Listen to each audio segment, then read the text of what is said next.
And I'm Mark Malone. And it's time to wake up with Rhinebeck Bank. We got a great episode planned for you today. We're going to learn a little bit about identity theft. I know it's something that's out there, we hear about it, but how do we protect ourselves? Yes, and how do we protect ourselves from internet crime? We're going to learn all about it today from a good friend of ours, Denzil Fearon from Troop K right here in the Hudson Valley. He's from the New York State Police. He's a senior investigator with the Computer Crimes Unit, so we'd love to welcome him. Denzil, yes. Come on out. Pleasure. Thank you. How are you? Thank you so much for joining us today. Please have a seat. Great, thank you. Very interesting to meet someone who actually works on these types of crimes and identity theft. What a hot topic. Oh, it is a big thing that we deal with. Our investigators and our troopers, we deal with identity theft on a regular basis. Mm-hmm. How do you find out about these crimes, or what types of crimes do you deal with? Well, as a member of the State Police Computer Crime Unit, I offer. I and my investigators, we offer assistance to our troopers, to our investigators, and also to local and state agencies. We offer assistance with technology and computer-related crimes. We deal with lots of different types of investigations, everything from tracing a basic email to working at homicide scenes. Wow. In today's world, we have an interconnected world. Technology is everywhere. Yeah, technology is everywhere, and we don't realize how connected our world is. And everyone probably has a cell phone. I walk around with two. So just that little bit of information that might be on that cell phone might make the difference in an investigation. Crime, yeah. And I'm sure that's a big part of the identity theft problem that we have out there. And it's something that I think people out there hear a lot about. You know, this person might have gotten their identity stolen. They don't realize how they got it stolen. I'm sure technology plays a major role there. But what are some of the key areas where you're seeing somebody's identity at risk? Well, there are lots of different ways that an individual can have their identification taken. Mm-hmm. The biggest thing that actually gets taken is what is called personal identification information. Mm-hmm. Your name, your date of birth, your social security number. There's sometimes maybe even a bank account number. Just that small little bit of information. An individual who takes that info can use it to get a credit card, to get a loan, to try to purchase items online, and it's very easy for a person to get some of those things very quickly. And they also try to do other things to get a bit more information that will help them to further identity theft. The biggest thing that we run into is something called phishing. Mm-hmm. And phishing is basically where a person takes information that they know and they use it to talk to a person to get things that they don't know, or they send an email. Probably everyone here has probably gotten an email that they thought was from their bank, and it says, "Oh, we need to get your information right now, and you need to go to this website to update your personal information." Many of the people who send out these emails are really good at it, and they make the website link to go to a website that you might think might be your bank. Yeah, it looks familiar. But it looks exactly like your bank, but it actually isn't. And you know, the crazy thing about all of that is the amount of emails they're sending out. They only need one or two people. It's really scary. If you think about the numbers, you know, if someone sends out 100,000 emails, 1% of that, you know, 1%. That means that you've got 1,000 people that actually clicked on a link to go to your to go to this fraudulent website. So it's really scary. It is scary. So what do you do to combat things like that? Or well, the biggest thing that we do is obviously getting information out to people. That's the most important thing. Educating them, letting people know what things to look for and what things to watch for, especially with receiving emails. Mm-hmm. One of the things that I always recommend is one, if you receive an email or if you get a phone call from someone who says that they are your financial institution. Never give out your personal information or either online or over the phone unless you actually solicit the actual call or interaction. If you get a cold call from someone saying, "Oh, I'm from this bank," you probably shouldn't give any information. And I can say from the banking perspective, I can say if we're calling you, we don't need to identify you. We're calling you. That is the number you gave us. That is an that's one of the things that people have to remember, that the bank has all the information that they need from you. They don't have to ask you for your password. Exactly. They don't have to ask you for your information. They don't have to ask you for your home address or to verify any of that information.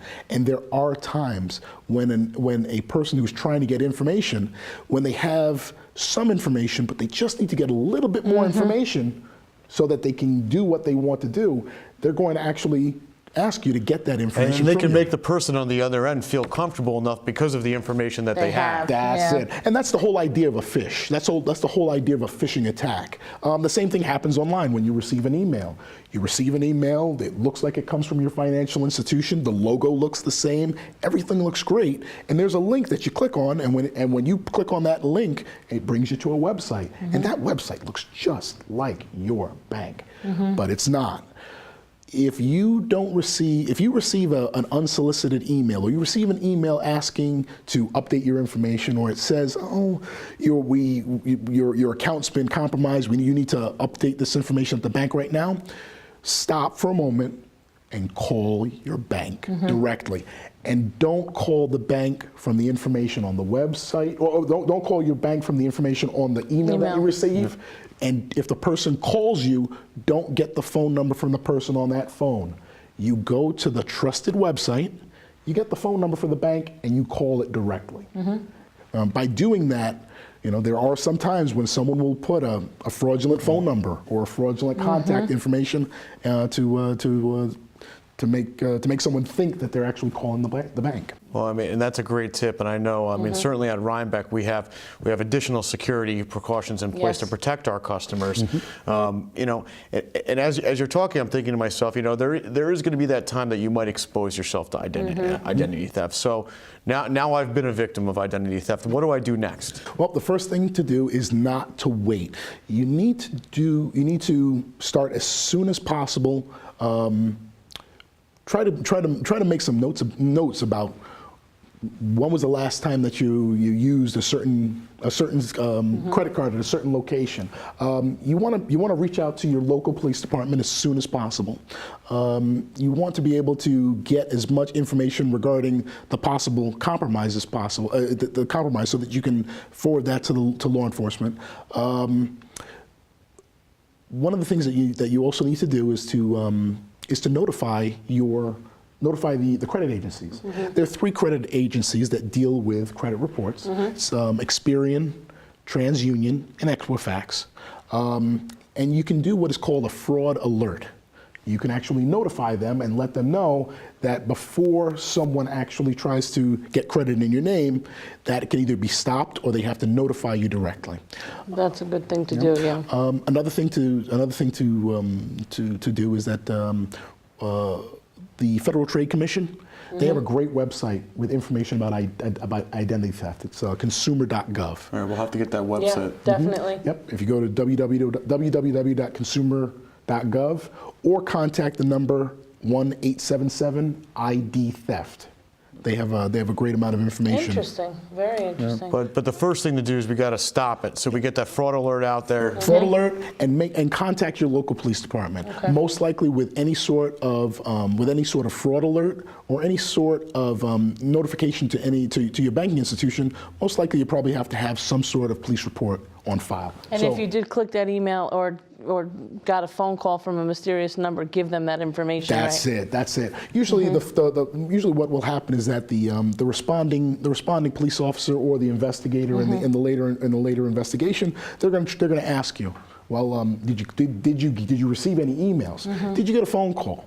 And all of those different things, the phone calls, the emails, if you have a copy of the email, that information actually would come to the computer crime unit. We would actually take a look at those emails to find out where they actually came from, who was actually sending them, and hopefully we might be able to actually trace to where the criminals are located. Interesting. Do you get multiple emails like that at a given time?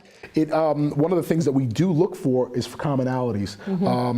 we work very closely with our banking partners, that when there is a certain email that's been sent out, we reach out to them and we say, hey, has your institution received any similar emails? Have there been other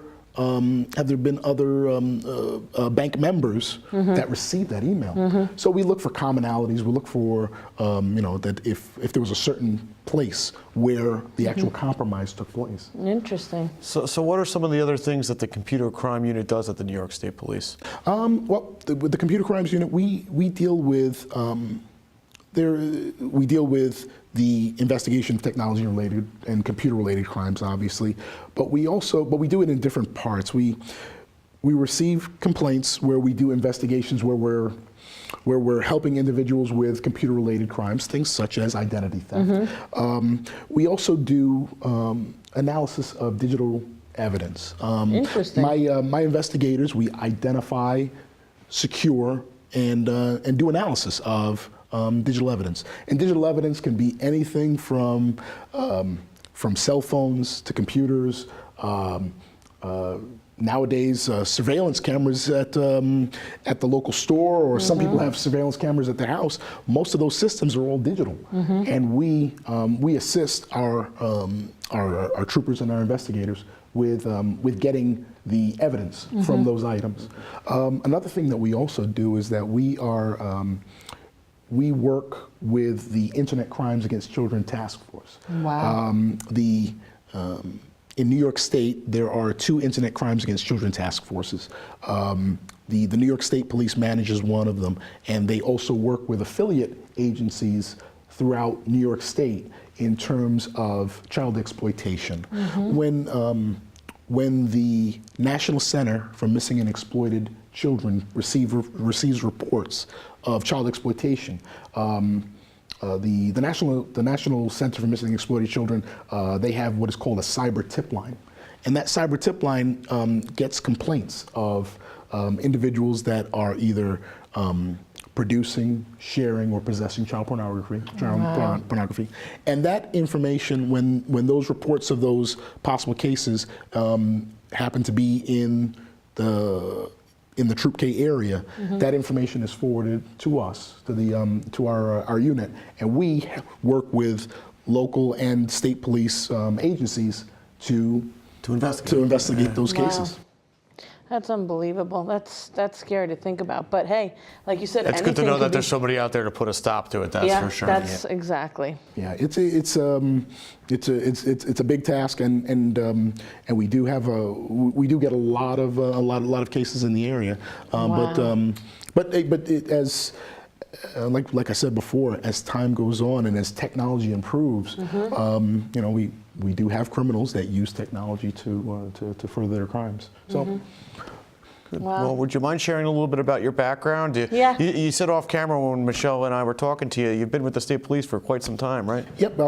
And last September, I've been a member of the state police for 23 years. Okay. Wow, that's awesome. And I've been a state member of the state police computer crime unit since 2002. Wow, that's fantastic. Was that always something that interests you, the technology side of things? That is true. When I was little, maybe I'm dating myself, but I asked my parents to get me a video game when I was young, an Atari 2600. Yeah. And they wouldn't get me the Atari 2600, so I had to figure out some way that I could get my parents to get me one of these games. But so I had to say, well, you know what? I can learn to do coding. I can learn to do programming. You're like, I'm going to make it myself. Yes, I can. They finally relented, and they bought me a Commodore 64, and I learned how to do basic programming. I learned how to do programming. So cool. Now, Commodore, they were like the competitor of Atari, right? Is it? Yeah, well, they came out a little bit after the Ataris, okay. but one of the things that in addition to the Atari, in addition to Atari, you can just play games with it.